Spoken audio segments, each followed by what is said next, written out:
Dear students, इस video में मैं आपको basis of classification in animal kingdom के बारे में बताने जा रही हूँ।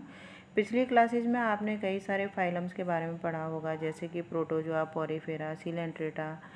इसी प्रकार से कॉर्डेट्स में आपने पिसीज, एम्फीबियंस, रेप्टाइल्स आदि के बारे में पढ़ा होगा। प्रत्येक फाइलम में अलग अलग प्रकार के एनिमल्स होते हैं, जैसे कि प्रोटोजोआ में अमीबा, पैरामीशियम, यूग्लिना आदि होते हैं। इसी तरह से पोरीफेरा में आपने स्पॉन्जेस के बारे में पढ़ा होगा। तो कभी आपने सोचा है कि ये सारे जो एनिमल्स हैं इनको अलग अलग फाइलम में क्यों रखा गया है, या इनको कैटेगराइज करने का क्या कारण है? तो उसके कुछ आधार हैं जिनके वजह से इन सारे एनिमल्स को हमने अलग अलग कैटेगरीज में रखा है। और ये कारण है, पहला है नंबर ऑफ द सेल्स, दूसरा लेवल ऑफ ऑर्गेनाइजेशन, तीसरा सिमेट्री, चौथा सीलोम, पांचवा सीलोम का डेवलपमेंट, छठवां सेगमेंटेशन ऑफ बॉडी और सातवां है एम्ब्रियोजेनी। ये आप देख रहे हैं स्लाइड में होल किंगडम का क्लासिफिकेशन है, जिसको हम बाद में डिस्कशन करेंगे। लेकिन सबसे पहले हम जो बेसिस ऑफ क्लासिफिकेशन है उसको एक एक करके लेते हैं। तो पहला है number of the cells. Number of the cells का मतलब है कि कोशिकाओं के आधार पर एनिमल किंगडम को विभाजित किया जाना। तो इस सिर्फ नंबर के आधार पर एनिमल किंगडम को दो भागों में विभाजित किया गया है। ये दो सब किंगडम में बांटा गया है, और वो है प्रोटोजोआ और मेटाजोआ। प्रोटोजोआ में वो एनिमल्स आते हैं जो सिर्फ एक कोशिकाओं के बने हुए होते हैं, और उनको बोलते हैं यूनिसेलुलर। और जो बहुकोशिकीय या बहुत सारी कोशिकाओं से मिलकर बनते हुए हैं उनको बोलते हैं मल्टी सेलुलर ऑर्गेनिजम्स। तो वो ऑर्गेनिजम्स जो कि सिर्फ एक कोशिका से बने हुए होते हैं वो यूनिसेलुलर और प्रोटोजोआ फाइलम में रखे गए हैं। और जो मल्टी सेलुलर ऑर्गेनिजम्स हैं जिनकी कोशिकाओं की संख्या एक से अधिक पाई जाती है, उनको मल्टी सेलुलर कहा जाता है, और उनको मेटाजोआ सब किंगडम में रखा गया है। दूसरा है level of organisation. Level of organisation का मतलब है arrangement of the cell in animal. तो ये जो अरेंजमेंट है सेल्स का वो किस प्रकार से होता है, तो उसके आधार पर एनिमल्स को की अलग अलग कैटेगरीज बनाई गई हैं। तो जैसे पहला है सेलुलर लेवल ऑफ ऑर्गेनाइजेशन। तो इसका मतलब है cells arranged as loose aggregates, जैसे कि स्पॉन्जेस हैं। इसी प्रकार से जो टिश्यू लेवल ऑफ ऑर्गेनाइजेशन है उसमें सेल्स अरेंज्ड इन ग्रुप्स। और ये जो सेल्स ग्रुप्स में अरेंज होके टिश्यू का निर्माण करती है, तो उसको हम बोलते हैं टिश्यू लेवल ऑफ ऑर्गेनाइजेशन। और जो नेक्स्ट है ऑर्गन लेवल ऑफ ऑर्गेनाइजेशन, इसमें टिश्यूज ग्रुप्ड फर्दर, अर्थात इसमें टिश्यूज़ के समूह बनाकर किसी ऑर्गन का निर्माण करते हैं।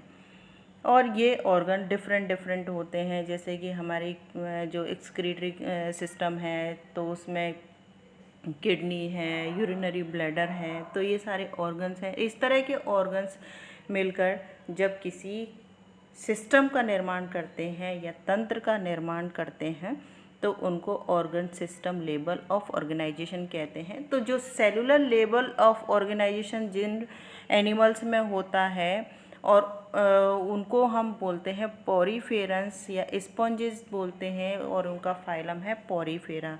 दूसरी कैटेगरी जो है टिश्यू लेवल ऑफ ऑर्गेनाइजेशन, उसमें सीलेंट्रेट्स आते हैं। ऑर्गन लेवल ऑफ ऑर्गेनाइजेशंस में प्लेटीहेल्मिन्थेस आते हैं। और आगे के जो फाइलम हैं वो organ system level of organisation के अंदर आते हैं। नेक्स्ट है सिमेट्री। तो आपने देखा होगा कि आपने जितने भी एनिमल्स को देखा होगा, सबकी अलग अलग सिमेट्री या अलग अलग आकार होते हैं, अलग अलग उनकी सममिति होती है। तो इन सममिति के आधार पर चार कैटेगरी रखी गई हैं। कुछ एनिमल्स ऐसे होते हैं जिनकी सिमेट्री नहीं होती है, जैसे कि स्पॉन्जेस हैं, अमीबा अपनी शेप चेंज करता रहता है, इसलिए वो भी एसिमेट्रिकल है। तो ऐसे एनिमल्स को हम एसिमेट्रिकल एनिमल्स या एसिमेट्रिकल ऑर्गेनिजम्स कहते हैं, और एसिमेट्री को एसिमेट्री कहा जाता है। दूसरा है स्फेरिकल सिमेट्री या गोलीय सिमेट्री सममिति। तो ऐसे एनिमल्स जो कि बॉल के समान दिखने वाले होते हैं वो स्फेरिकल सिमेट्री में आते हैं, लेकिन इनका अधर या पृष्ठ या अग्र या पश्च भाग निर्धारित या निश्चित नहीं होता है, और इनको अगर हम किसी भी एंगल से सेंटर से काटा जाए तो दो बराबर बराबर भागों में ये विभाजित हो जाता है। तो ये है स्फेरिकल सिमेट्री। और दूसरा जो है, जो नेक्स्ट तीसरा है रेडियल सिमेट्री। तो कभी कभार बच्चे इसमें कंफ्यूज हो जाते हैं कि रेडियल सिमेट्री और स्फेरिकल सिमेट्री में क्या डिफरेंस है, जबकि दोनों ही गोल होते हैं। तो स्फेरिकल सिमेट्री में जैसे मैंने आपको बताया था कि इसमें कोई भी डोर्सल, वेंट्रल या जो इंटीरियर और पोस्टीरियर पार्ट निर्धारित नहीं होते हैं, निश्चित नहीं होते हैं। लेकिन जो रेडियल सिमेट्री होती है उसमें ओरल और एबोरल सरफेस निर्धारित होती हैं, और इसको किसी एक ही तल से या दो अक्षों में केंद्र से गुजरने पर केंद्र से अगर इसको काटा जाए तो दो बराबर भाग प्राप्त होते हैं। तो ये होती है रेडियल सिमेट्री। नेक्स्ट है बाइलेटरल सिमेट्री।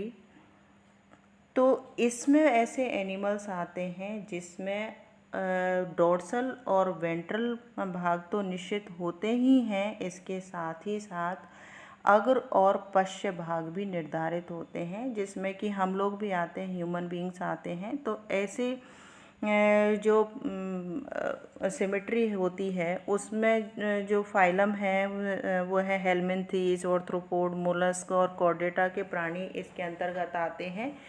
तो इसमें ऐसे जीवों को सिर्फ एक ही तल या अक्ष से दो बराबर भागों में बांटा जा सकता है, और ऐसी जो काट है जंतु को दाएं व बाएं भाग में बांट देती है। तो ऐसी सममिति को या ऐसी सिमेट्री को हम बाइलेटरल सिमेट्री या द्विपार्श्व सममिति कहते हैं।